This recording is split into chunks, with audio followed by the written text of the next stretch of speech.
Hello guys, तो आज है 4 अप्रैल और एक ऐसे एक्टर का बर्थडे है जिसने आसमान तक की कामयाबी को छुआ है और पाताल तक की नाकामयाबी भी चखी है। ये एक एक्टर है जो 50 मिनट के 5 मिलियन चार्ज करते हैं, लेकिन एक टाइम ऐसा भी रहा है कि इन्होंने बर्तन तक धोए हैं अपने सरवाइव के लिए। तो मैं बात कर रही हूँ रॉबर्ट जूनियर डाउनी की, जो कि एक आयरन मैन या फिर टोनी स्टार्क के नाम से भी ज़्यादा जाने जाते हैं। इनका जन्म मैनहट्टन, न्यूयॉर्क में हुआ और ये अपने फादर की 3rd चाइल्ड है। इनके फादर रॉबर्ट जॉन डाउनी एक डायरेक्टर और एक प्रोड्यूसर थे और इनकी मदर भी एक एक्ट्रेस ही थी। रॉबर्ट जॉन डाउनी ने अपने बेटे का नाम अपने नेम पर ही रखा, Robert John Downey Junior. Robert Downey Junior ने फिल्मी दुनिया की ही शुरुआत 1970 में अपने ही फादर की फिल्म से की थी, जिस मूवी का नाम था पाउंड, और उस टाइम वो केवल 5 साल के ही थे। रॉबर्ट जूनियर के फादर ने केवल उन्हें फिल्मी दुनिया में ही एंटर नहीं किया था, बल्कि नशे की दुनिया में भी एंटर करवाया। रॉबर्ट जूनियर के फादर खूब नशा करते थे और उन्होंने चाहा कि उनका बेटा भी वैसा ही हो, जिसके बाद उन्हें काफ़ी गिल्ट हुआ और काफ़ी पछतावा वो महसूस करते थे। उन्होंने अपने बेटे को 6 साल से ही ड्रग्स marijuana देना शुरू कर दिया था, जिससे रॉबर्ट जूनियर फिर उसके आदी हो गए थे। उन्होंने अपने फादर की काफ़ी फिल्मों में काम किया, जैसे 1978 में जब उनके मदर फादर का डाइवोर्स हुआ, उसके बाद वो अपने फादर के साथ कैलिफोर्निया चले गए, लेकिन फिर वो जल्द वापस आए न्यूयॉर्क। सिर्फ 10वीं तक ही उन्होंने पढ़ाई करी। वापस आकर वो फिर से फिल्मी दुनिया की ओर चले गए, फिर से फिल्मी दुनिया की उन्होंने शुरुआत की। लेकिन नशे ने इनके करियर पर क्या असर डाला और क्या ये एक रियल लाइफ हीरो की तरह इन्होंने इसका सामना किया, कैसे? चलिए हम सुनते हैं। 1996 से 2001 तक रॉबर्ट काफ़ी नशीली चीज़ों को लेने की वजह से, जैसे कि कोकेन, ड्रग्स, marijuana, ये सब लेने की वजह से जेल गए और काफ़ी बार ये हैबिट छुड़ाने के लिए उनको रिहाब में भी भेजा गया, लेकिन हमेशा वो असफल ही रहे।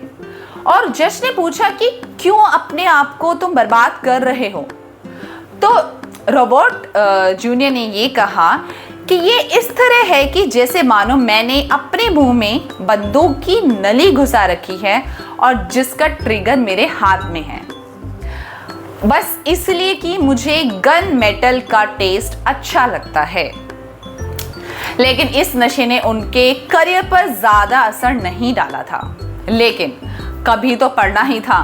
तो उनकी एक फिल्म आई 1987 में, जिसका नेम था लेस देन जीरो।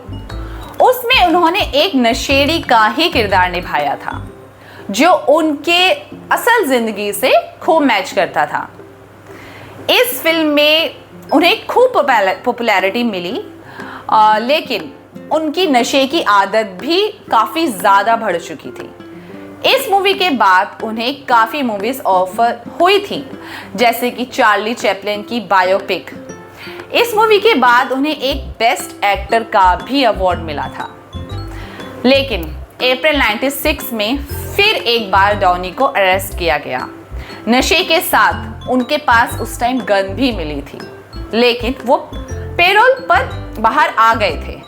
लेकिन 1 मंथ के अंदर ही फिर डाउनी ने इतना नशा किया, उन्हें ऐसा लगा कि उनके पीछे वाइट कलर के चूहे आ रहे हैं और अपने सारे कपड़े उतार कर वो ड्राइव करने लगे और पूरे नंगे होकर अपने ही नेबर के बेटे के बेडरूम में सो गए, जिसके बाद उन्हें फिर अरेस्ट किया गया और 6 मंथ की सज़ा के बाद छोड़ दिया गया, ये बोलते हुए कि हर 6 महीने में उन्हें अपना टेस्ट करवाना होगा। लेकिन ऐसा उन्होंने नहीं किया। फिर उन्हें 3 साल के लिए सजा सुनाई, लेकिन 1 साल के बाद ही उन्हें छोड़ दिया गया। उनका जो इलाज है वो जेल में चला, काफ़ी उनका जो इलाज जेल में चला, और वो जेल में पर मंथ 6 रुपीस कमाने के लिए बर्तन धोया करते थे, 6 रुपीस की कमाई के लिए।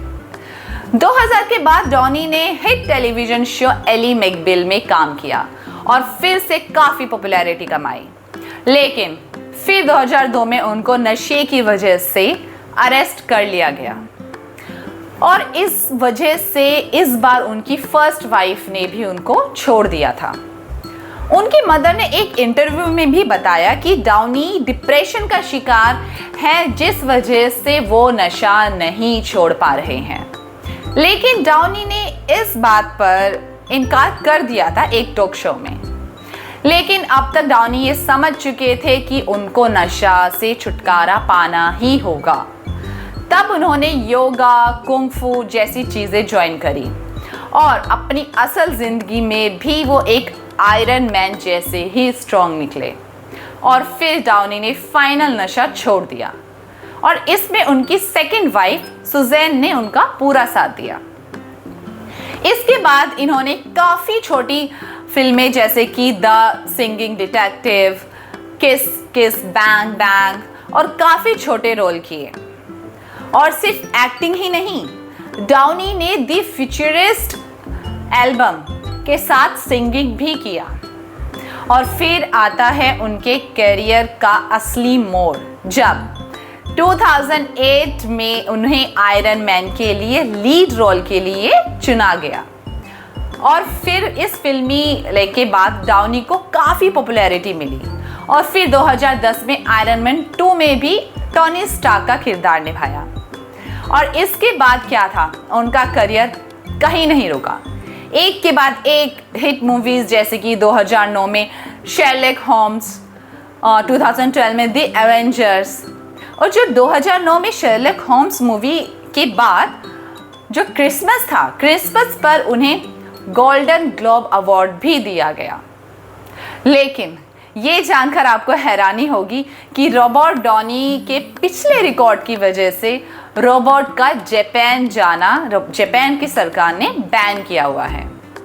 जब वो आयरन मैन की प्रमोशन के लिए जापान गए तो वहाँ की सरकार ने रॉबर्ट डॉनी को एयरपोर्ट पर ही रोक लिया, और काफ़ी पूछताछ के बाद उनको जापान सिर्फ इसलिए जाने दिया कि वो उनसे लिखवाया गया कि अब आप जापान दोबारा कभी नहीं आएंगे।